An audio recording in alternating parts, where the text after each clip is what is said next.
Men of Stone, Chapter 5. When I arrived at school the next day, I found a pair of worn pink ballet slippers dangling from my locker. I tore them off quickly and looked around for the nearest trash can. As I stuck them inside, a hand reached out, trapping my wrists between the swinging door and the bin. I didn't have to look up to notice Claude. I could feel his dragon breath over my shoulder. I twisted my arm free, scraping it bloody. "Hey, is that how you treat a present? You could use them in your next performance," Claude said. Arnie and Jeff, the goons, provided background chuckling. I avoided looking at my arm, knowing that the sight of blood would only encourage the sharks. But I could feel it, warm and sticky, clinging to my ripped shirt. "Yeah, well, they weren't my size, but thanks for the thought," I said, trying to brush past Claude. His arm shot out, pushing me against the wall of lockers. Somebody's combination lock dug into my back. "Listen, I went to a lot of trouble to get those, and I want you to try them on, ballerina boy." I tried to wrestle free, but Claude had 20 pounds on me. I was pinned and my arm was throbbing. "What's your problem?" I muttered. "I don't have a problem. You have a problem. So why don't you just stick your hand back in there and get the slippers, okay?" My stomach heaved and I felt sudden nauseous. Puking on his chest might be an effective way to escape, but I willed down my breakfast down. Claude loosened his grip and pushed me over to the garbage can. Then Jeff whispered loudly, "Teacher," and Claude sprang back like a hyena catching sight of a lion. "Lucky break," he whispered, and the three of them were off. Mr. Shepherd turned the corner in time to see them leave. His eyes traveled immediately to my bloody arm. "What's going on here, Mr. Conrad?" I held my arm across my chest. Garbage can accident, sir." "Let me see." I drew my arm closer. "I'm fine." But he insisted that I go to the nurse's office, even walking me to make sure I went. "Listen, Ben, I know that kid is troubled, but I can't help you if you don't tell me what's going down." Going down? Like a drug bust or a gangster hit. Why did teachers try so hard to be cool? If Shepherd had a clue about what was going down, he'd know that ratting on Claude would be like wearing a sandwich board reading, "Smash my face in with a wrench, please." "There's no problem here, sir." "Screw the sir," he said, suddenly and angrily. I admit it, I was a tiny bit impressed with this response. For a millisecond he sounded like an actual person, not a databank. After we connected with the nurse, Shepherd hung around the room. "If there's any more trouble, you come see me," he ordered, and then he was gone. Nurse Shapiro disinfected my arm and wrapped it in gauze, muttering something about how I was lucky that I was up to date on my tetanus shots. When she was done, I thanked her and bent to pick my knapsack up with my good arm. "These are dangerous times, Ben," she said seriously. "Don't be heroic." I tried to laugh it off. "Tell the custodian to install safer garbage cans, then." But Nurse Shapiro just looked at me sadly. At lunchtime, I paused outside the cafeteria before entering.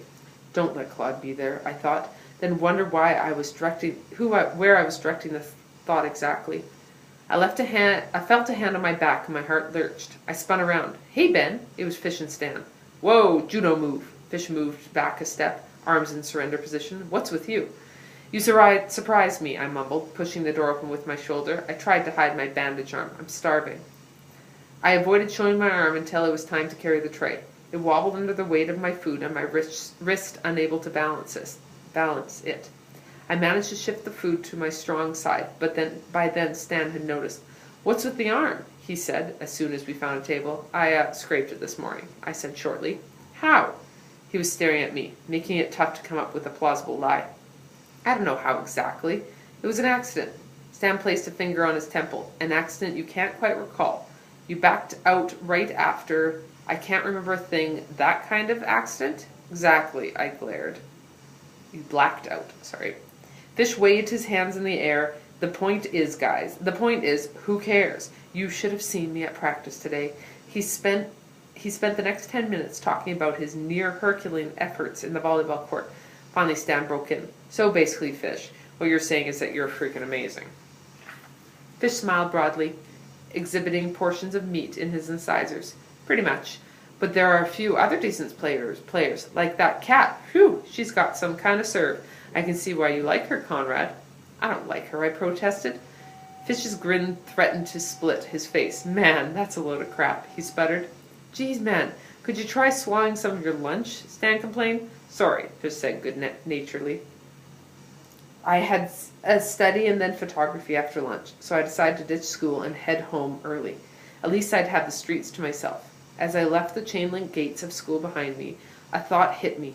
It's funny how some things can come onto you suddenly, and it's maybe the first time you've actually thought of it. But it's like something you've known all your life. The world, I discovered, was not a kind place. On the outside it looked okay. Tulips pushing their way through the dirt, new leaves on trees. But just under the surface, the truth was, I lived in a world where a person could appear out of nowhere and shove you into a garbage can. The kitchen was empty, and I was relieved to have the place to myself. Mom had left the stereo on, her surefire method to confuse potential burglars. I turned it off, preferring the silence. I decided to make myself a snack. The leftovers in the fridge were of the Beth variety. Roasted squash stew, curry lentil souffle, and something covered in goat cheese that had overstayed its welcome. I snapped the lid back on quickly before more toxic fumes could escape and stuck it back in the fridge. Then I noticed something on the far counter. Fresh buns. Only not Beth's fancy creations. These look like little two-part snowmen, one large bun on the bottom topped by a smaller one, baked golden brown. Such simple baking could only be the work of Aunt Frida. I popped one into my mouth. They were delicious. Not a seed or a speck of wheat germ to be found. They need butter, my boy, Aunt Frida said from behind me. Good luck finding butter in this house, I said. These are great. Aunt Frida frowned. Let me see. I found some when I was baking the buns. She opened the fridge door to see herself. It must have been pre-war. Trust me, if it's saturated fat, you won't find it here. House rules. Nah, yo, she said under her breath, closing the door. Is there a store close by? A couple of blocks. Just let me get my purse. Well, I was going to the store. I could imagine Mom's reaction if I let Aunt Frida out on her own. I put my jacket back on with a sigh. While I was waiting, I popped back a couple more buns. When she returned, Aunt Frida was bundled up in a wool coat and little ankle boots, with a tam perched on her head and carrying a purse that must have been all the rage 40 years ago. Lucky for me, school was still in. You won't mind being seen with an old lady, she asked, reading my mind. Man, she had a sharp eye. Of course not, I lied, but I made sure she couldn't see my face. I opened the door for her. What a polite boy you are, she said, as we walked out into the crisp, almost spring air. Yep, that's me, I muttered. I was prepared to amble slowly alongside her. Not for the quick pace, she said. This way, Aunt Frida, I said, pointing in the opposite direction. She spun around and marched up the sidewalk. I tried to think of something to talk about, something we might have in common. Right, me and a 110-year-old lady. So, did you sleep okay last night? I figured we had that in common at least. And I remember her nightmare. Like a baby, she answered. So she didn't remember. I wondered if I should say anything, but I didn't want to upset her. It made me curious, though. Why lice? She stopped walking. Aren't you supposed to be in school? I'm taking the afternoon off. How nice for you, she smiled. And I could have sworn there was a tinge of sarcasm there. Nah, couldn't be. Not with that hat. I had to quit school when I was 10 years old. My father thought I had learned enough for a girl. She said, Really? My mother needed me to care for the babies. The babies? I had five younger brothers and sisters. Wow, 6 kids under 10? I let out a whistle. I thought we had a big family. She looked at me strangely. And then there were my 6 older brothers and sisters. I did the math. 12. 12 kids! Aunt Frida nodded. She pushed the crosswalk button and we waited for traffic to slow down. And the 3 babies that didn't survive. My brain was shorting out. 15 kids! You've got to be joking. What was she, a rabbit? Oops. But Aunt Frida just chuckled. Your father's father was my brother Benjamin. You were named after him, she smiled up at me. He called me Fritzy. Was it too weird? She looked at me quizzily. Having so many brothers and sisters, I mean? 3 sisters is bad enough. Sometimes my mother would stand at the end of the table. I never saw her sit at mealtimes. And I imagined her thinking, how on earth did this happen? Aunt Frida laughed out loud, and the tinkle made me smile. But we were never all together, though, of course. By the time the youngest had arrived, the older ones had already left home. Still, once you add the horses and cows and, geese and chickens, we were quite the crowd. Horses and cows? I asked. Was the old lady losing it? But she nodded. The family lived in the end of the house closest to the street, and the animals at the far end. Sometimes, if a door was left open, you'd find a cow or chicken in the living room. I laughed. Guess there wasn't too many health inspectors around, huh? I remember one day finding a horse in the pantry eating Zauerbach, those little buns I made this morning. Interesting. I didn't think you were interested in boring history. Her eyes twinkled. This isn't history, I started to say, but then I realized it was. Is that where you were going? Is that where we're going, Mian Bengal? He said, pointing at a strip mall up the block. Beg your pardon? Had she called me a bagel? Mian Bengal?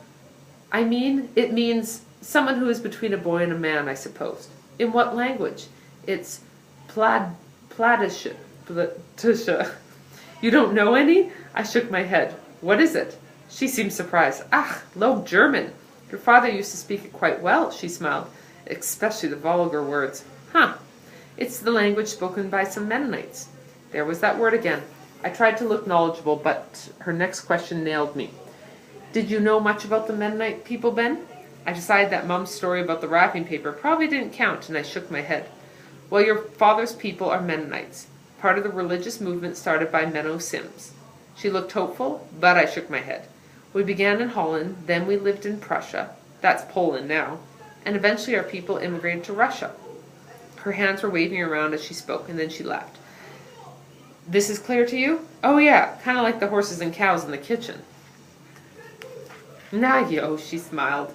When you are young, you care little about the past. No, actually I am interested, I said, and I was. I never thought of myself as belonging to a people before. I had a hard enough time seeing myself as part of a family. Well, my own story is not so large, she continued. I grew up in a small village in the Malochinia. Her gaze drifted away from me. It was a beautiful place. Our streets were straight as pins and lined with mulberry bushes and acacia trees. Our orchards, while we had them, were lush. We worked the land and we had prospered. I always thought, I stopped. You think of Russia as war-torn and chaotic. Yeah, I guess. Vodka, I could have added. And leaking nuclear submarines, but I didn't. It's a beautiful country, Ben. My home for many years. But we kept mostly to ourselves, I suppose. Deep down, we Mennonites are a wandering people, never completely at one with the country. Our beliefs keep us separate. Beliefs? We agreed to come to Russia because Catherine the Great promised that we would be able to keep our identity and speak our language, and worship our God. We would not be forced to fight in any wars. So what, you just sat on the bleachers and watched? Maybe I didn't know much about Russian history, but I knew they'd never backed away from a fight. Oh, my boy, you're getting ahead of me. Sorry.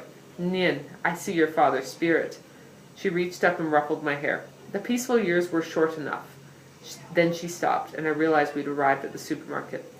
As I pushed the cart, Aunt Frida dropped in items I haven't seen inside our fat-free household for years. Butter, whipping cream, sausages and bacon, and a big bloody bag of chicken necks and backs. At the checkout, she pulled a worn change purse out of her World War II handbag. Carefully, she unfolded a $20 bill and handed it to the cashier. The clerk looked closer and bellowed, "And 54 cents!" Aunt Frida nodded and handed over the change. The girl bellowed, "Have a nice day!" Aunt Frida smiled politely, but as we left the store, she said with a shake of her head, "You know why old people go deaf?" I shrugged. "Because once you turn 70, everyone yells at you." We were crossing the parking lot when I caught sight of Claude and his friends standing outside a convenience store at the far end of the strip mall. I didn't think they'd seen us, but I casually turned, steering Aunt Frida in the opposite direction. She pointed up the street. "I thought we came from over there." "How about we take the scenic route home?" "Nothing doing. If I don't get my bearings, I'll never find my way back here," she said. "I was going to have to come clean. There's someone over there I just don't not run into." Her keen eyes peered into mine. "Are you in some kind of trouble, Ben?" "Actually, I'm trying to avoid some kind of trouble. It's kind of complicated. You wouldn't understand." Aunt Frida followed along the not very scenic route. She was silent until we were on a side street, away from the main drag. "I do, you know," she said abruptly. "You do what? Understand trouble?" I nodded, but I couldn't quite see it. She looked as if she belonged in a commercial saying that her soup was better than store-bought. She was from another planet, and its orbit had no chance of intersecting with mine. End of chapter 5.